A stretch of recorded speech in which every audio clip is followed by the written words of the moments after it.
Welcome to everyday meals. Everyday மீல்ஸில் சுக்குமல்லி coffee powder எப்படி அரைக்கலான்றதை இந்த வீடியோவில் பார்க்கலாம். வாங்க வீடியோக்குள்ளே போகலாம். இது ஒரு ட்ரை கஃப் ரெமெடி ட்ரிங்க்ஸ்னே சொல்லலாம் நம்ம. இப்போ அதுக்கு தேவையான பொருட்கள்னு பார்க்கலாம். திப்பிலி ஒரு 4 திப்பிலி, சுக்கு பார்த்திங்கன்னா ஒரு 20 கிராம் எடுத்துக்கலாம். அதே மாதிரி மிளகு ஒரு 20 கிராம், மல்லி ஒரு 100 கிராம், 2 ஏலக்காய். இந்த 4 பொருட்களும் எப்பயுமே நம்மளுக்கு வீட்டில் இருக்க வேண்டிய பொருட்கள். இப்போ இந்த சுக்குமல்லி காஃபி பவுடர் எப்பயுமே நம்ம வீட்டில் அரைச்சி ஸ்டோர் பண்ணி வச்சிருக்கணும். இப்போ நம்மளுக்கு மழை காலம் குளிர்காலம்லாம் வந்துச்சுன்னா சளி பிடிக்கும், அதே மாதிரி வறட்டு இருமல் இருக்கும், காய்ச்சல், இந்த மாதிரி இதுக்கெல்லாம் இந்த மாதிரி வியாதிகளுக்கு ஒரு சூப்பரான வைத்தியம், நம்ம வீட்டு வைத்தியம் இந்த சுக்குமல்லி காஃபி தாங்க. அதுக்கு நீங்கள் எப்பயுமே ஒரு கைப்பிடி அளவு துளசியும் எடுத்துக்கலாம். இப்போ நான் ஃபஸ்ட்டு சுக்கை ஒரு கல்லில் லேசாக இடிச்சுக்கிறேன் 1-2. ஏன்னா சுக்கை நம்ம மிக்சியில் அரைக்கும் போது அது ஒரு மாதிரி ஸ்டக் ஆகி நின்றுக்கும். அதனால இந்த மாதிரி 1-2 அரைச்சு நம்ம மிக்சியில் ஆட் பண்ணிக்கலாம்.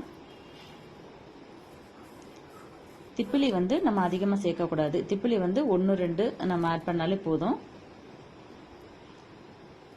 திப்பிலி அதிகமாக ஆட் பண்ணோம்னா தொண்டைக்கிட்ட ரொம்ப ஒரு மாதிரி கரகரப்பாக ஒரு சிம்டம்ஸ் கொடுக்கும் நம்மளுக்கு.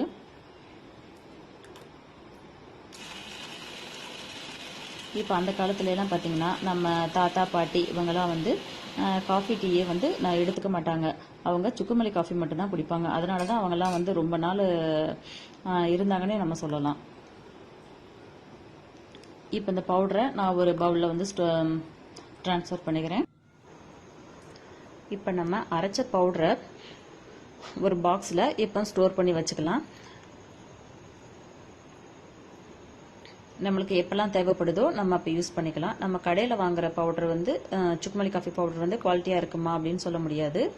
அதனால் நம்ம வீட்டிலேயே ரெடிமேடாக நம்மளோட ஓன் ப்ரிப்பரேஷனில் பண்ணுறது எப்பயுமே நல்லாயிருக்கும். இப்போ ஒரு பாத்திரத்தில் தண்ணி ஊற்றி நல்லா காய வச்சுக்கலாம். நான் ஒரு 3 கிளாஸ் வாட்டர் ஆட் பண்ணிக்கிறேன்.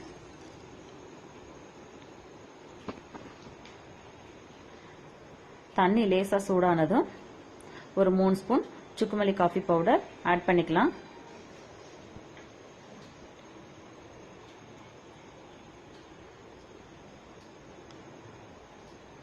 அதோட நான் ஒரு கைப்பிடி அளவு துளசியும் ஆட் பண்ணிக்கிறேன்.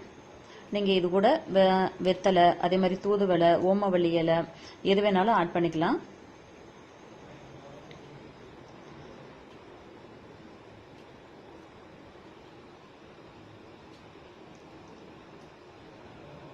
இப்போ இந்த வாட்டரை நம்ம ஒரு 5 மினிட்ஸ் இல்லைன்னா 7 மினிட்ஸ் நல்லா பாயில் பண்ண விடணும். நல்லா கொதிச்சு வரணும் தண்ணி நம்மளுக்கு. இப்போ இந்த சுக்குமல்லி காஃபி நம்ம 3 டேஸ் கண்டினியூஸாக எடுத்துக்கிட்டோம்னா எப்படி நாள்பட்ட சளியாக இருந்தாலும் வறட்டு இருமலாக இருந்தாலும் நம்மளுக்கு உடனே ரிலீஃப் ஆகும்.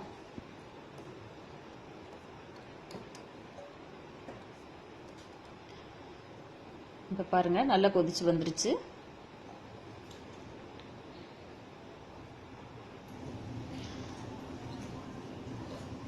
இப்போ நான் என்கிட்ட நாட்டு சக்கரை தான் இருக்குது, அதனால் நான் நாட்டு சக்கரை ஆட் பண்ணிக்கிறேன். நீங்கள் கருப்பட்டி, பனவெல்லம், அதே மாதிரி பனங்கற்கண்டு எது வேணாலும் நீங்கள் ஆட் பண்ணிக்கலாம்.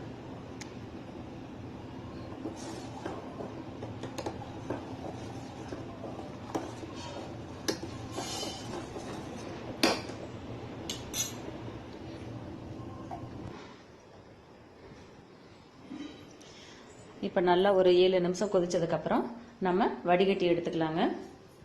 இப்போ சுக்குமல்லி காஃபி ரெடி ஆயிருச்சு. உங்கள் குழந்தைகளுக்கு சளி பிடிக்குது அப்படின்னா டக்குன்னு சுக்குமல்லி காஃபி வச்சு கொடுத்தோம்னா ஒரு 3 டேஸ் நீங்கள் வச்சு கொடுத்தாலே போதும், சளி டக்குன்னு காணாமல் போயிடும்.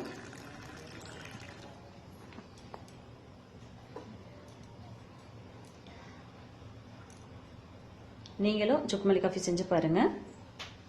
பிடிச்சிருந்துச்சுன்னா என்னோட சேனலை லைக் பண்ணுங்கள், ஷேர் பண்ணுங்கள், கமெண்ட் பண்ணுங்கள், அந்த பெல் ஐக்கான் பட்டனையும் கிளிக் பண்ணிடுங்க.